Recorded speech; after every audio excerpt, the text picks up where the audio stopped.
Di tutorial ini, kita akan membuat dadu digital menggunakan dot matrix dan vibration sensor. Berikut barang-barang yang kita perlukan untuk tutorial ini. Sebuah komputer, Arduino Uno, breadboard, banyak kabel jumper, 8 buah resistor 220 ohm, 2 buah shift register 74HC595, sebuah dot matrix 8x8, dan sebuah vibration sensor.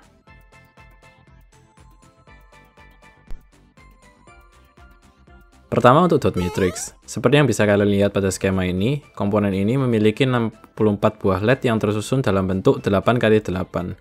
Secara general, untuk mengoperasikannya kita perlu menggunakan teknik multiplexing. Saya tidak akan membahas mengenai multiplexing, jadi bila kalian belum mengerti konsepnya, silahkan buka video episode 11 part 1.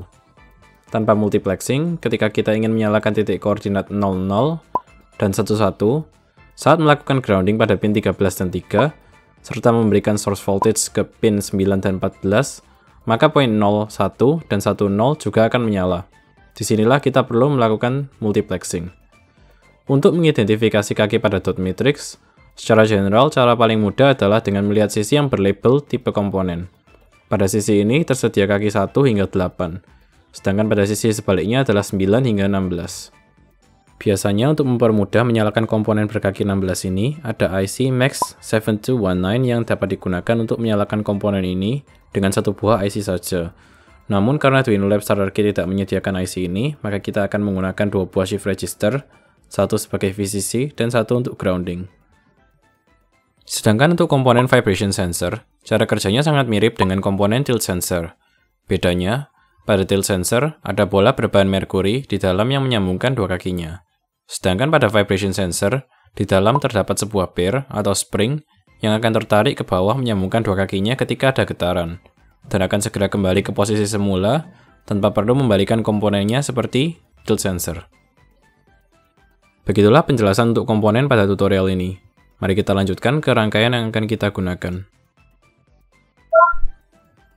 Pada rangkaian ini, bagian bawah dot matrix adalah kaki 1 hingga 8, dan bagian atas adalah kaki 9 hingga 16. Jadi pastikan label atau tipe dot matrix ada di bagian bawah. Dengan setting ini, maka kolom dan baris akan didisplay seperti berikut.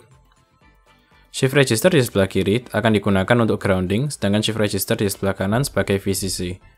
Perhatikan bahwa rangkaian ini, output shift register tidak berurut atau linear terhadap baris atau kolom pada dot matrix.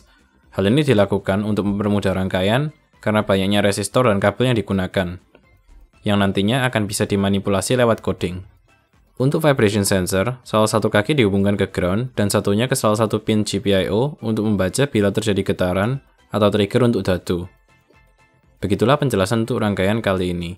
Silakan pause videonya dan buat rangkaian seperti di atas. Bila sudah, mari kita lihat kodenya. Pertama, kita definisikan mapping untuk membetulkan rangkaian kita yang tidak disusun secara linear terhadap baris dan kolom pada dot matrix. Jadi sebagai contoh, pada rangkaian kita menghubungkan Q5 pada shift register untuk grounding ke pin 13, yaitu kolom 1 pada dot matrix. Maka pada ground mapping, pastikan elemen ketiga atau Q5 didefinisikan sebagai 0 atau kolom 1 pada dot matrix, dan seterusnya. Lalu gambar dadu juga perlu kita buat. Kalian bisa modifikasi bentuk-bentuk dadu ini nantinya bila kalian rasa ada gambar yang kurang cocok. Ada dua konstanta di sini yang didefinisikan, yaitu dice animation duration atau durasi animasi acak dadu, dan pergantian antar digit yang akan digunakan hanya untuk mempercantik dan mempermudah debugging dadu kita. Untuk variabel global, variabel active digit akan digunakan untuk menyimpan digit yang sedang aktif. Secara default, ketika dadu digital kita nyalakan, akan menyalakan digit 1 atau titik.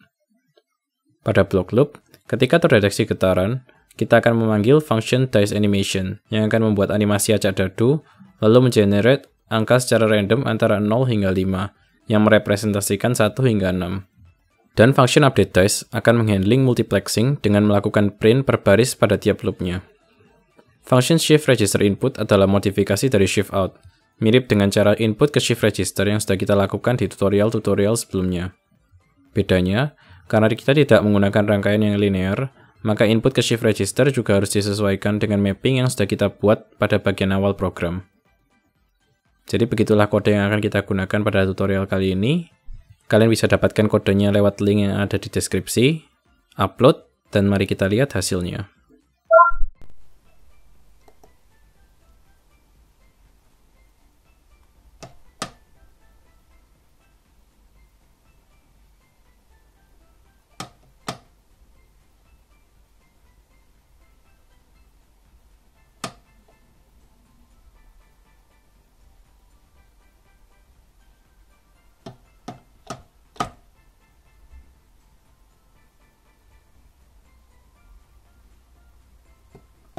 Terima kasih sudah menonton video tutorial Duinolab.com. Bila kalian punya pertanyaan, kritik, atau saran, bisa kalian tinggalkan di comment section di bawah dan saya akan berusaha untuk menjawab semua komentar kalian.